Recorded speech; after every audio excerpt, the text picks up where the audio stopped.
The chair recognizes the gentleman from Illinois for 5 minutes. Thank you, Mr. Chairman. Over the next decade, the U.S. is set to spend hundreds of billions of dollars operating and upgrading our nuclear arsenal. But in this budget environment, every dollar we spend to keep our outdated and oversized nuclear arsenal functioning is a dollar we aren't spending on other priorities that keep us safe and secure, or on reducing our unsustainable debt and deficits.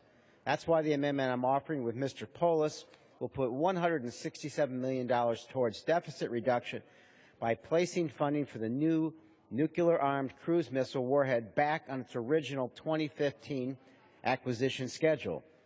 In the FY 2015 budget, production of the warhead was scheduled to begin in 2027, but this year's budget request sped up the development for the warhead by 2 years.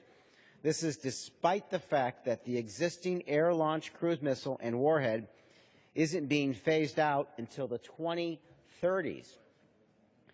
And there is plenty of uncertainty about whether this program is affordable or even necessary.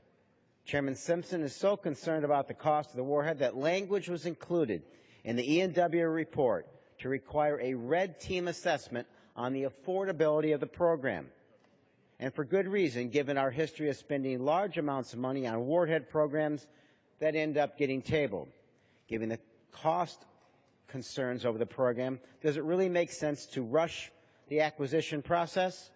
Furthermore, as some experts note, there is no longer a need to shoot nuclear missiles from far away when we have the most advanced bomber ever created in our arsenal, the B-2 stealth bomber, which is capable of penetrating enemy airspace and dropping a nuclear bomb directly above a target.